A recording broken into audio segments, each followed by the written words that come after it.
Hey my friend, welcome back to the channel. Today we're going to tackle a topic that's been generating a lot of buzz: solar energy. You've probably seen ads, maybe even had a fast-talking salesperson knock on your door, and they were promising massive savings and an eco-friendly future if you go solar. But is it really that simple? In this video, we're going to uncover the facts about solar in Arizona from people who've been in hundreds of homes with solar, so that you get the full picture before making a really big decision. We're going to break it all down: the good, the bad, and everything in between. So let's dive into what the door-to-door people didn't tell you about solar this week on State 48 Homeowner. Hi, I'm Klaus, and this is State 48 Homeowner. Solar energy sounds like a great deal, right? You save on your electric bills and you help the environment. But it's not always that simple. First up, let's talk about high-pressure sales tactics. If you feel like you're being rushed or pressured into a decision, that's a red flag. A lot of the time when people buy solar, it's because it's door-to-door with a deal that you have to take advantage of in the next few hours. Here's the truth. If the means of selling solar is high pressure, it's probably a bad idea to buy. When someone is pushing you to sign a contract right away, it's likely because the math doesn't work out as favorably as they're making it seem. Now, Rob, you've worked with clients who've considered solar. What advice would you give them before they make that big decision? Absolutely, Scott. The first thing that I always tell people is to check the math independently. Solar can make sense, but you really need to do your homework. Now, keep in mind whether or not it makes sense for you is very specific. I live in the West Valley, so I'm in APS territory. The difference between SRP and APS is significant in how they work with solar. So you want to do your homework with your power provider. And there are tax incentives to solar as well, which will work for some, but make a little impact for others. So you'll want to talk to a tax professional before you pull the trigger to make sure the tax incentives you are promised will apply to you and your filing situation. And look at the long-term cost of financing or leasing and compare that to what you're actually going to save on your electric bill. And if it doesn't add up, it might not be worth it.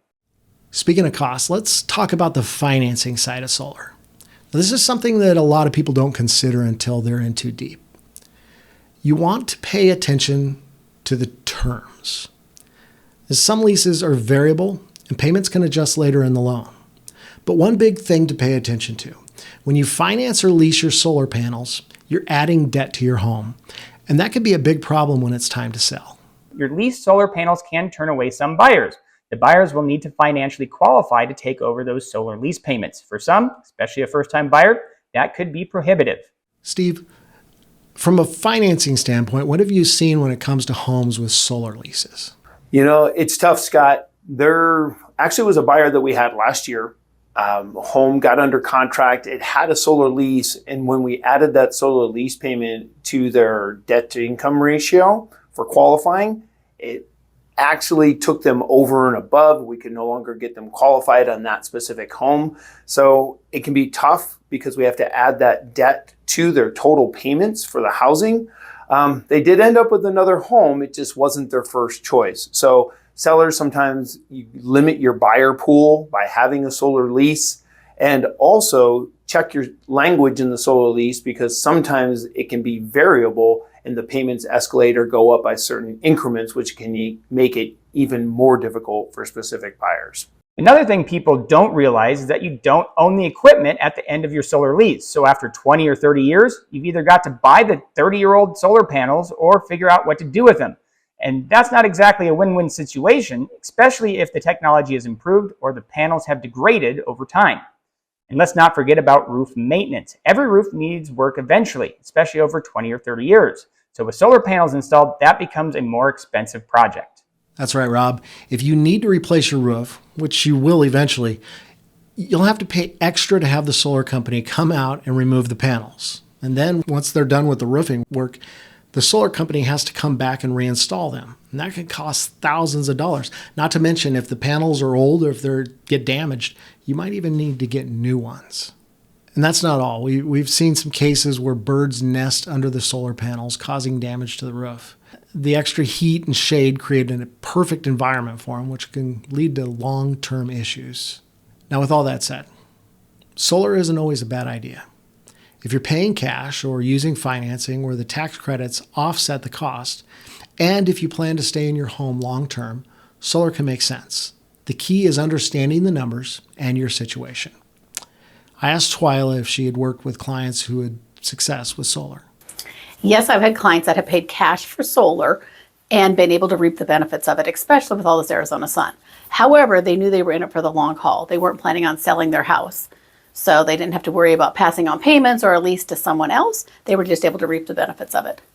Exactly. If you're paying cash and it can absorb the upfront costs, solar can provide long-term savings. But it's all about doing your homework and making sure the numbers work for you. So here's the bottom line. Solar can make sense, and it can be a great idea for a lot of people, but you got to be careful. Avoid high-pressure sales tactics. If it's a great deal, you should have time to check the math independently and make sure the financing or lease terms work in your favor. And always, always remember, encumbering your home with a solar loan or solar lease will limit your pool of potential buyers when it comes time to sell. And that could negatively affect and negatively impact your home's value. Before you make any decisions, talk to a professional, ask friends who have done it, and ask to see the actual numbers, the real savings on electric bills minus any and all costs of operating, leasing, purchasing, or otherwise using the solar. These are big long-term components, and it's important to get all of the facts. Thanks for watching. And if you found this video helpful, make sure to power up that like button and subscribe for more insights, and ring that doorbell on that notification bell to be notified of all our new videos as we publish new content every week to help you take care of your Arizona home, tell you about the Arizona real estate market, and let you know what's going on in the East Valley. Stay informed, stay smart, and I'll see you in the next video. Thanks for spending time with us this week at State 48 Homeowner, the ins and outs of owning an Arizona home. You can connect with us for more information, submit topics you'd like us to further discuss. You can see relevant videos, give us feedback, answer your real estate questions, and more at state48homeowner.com.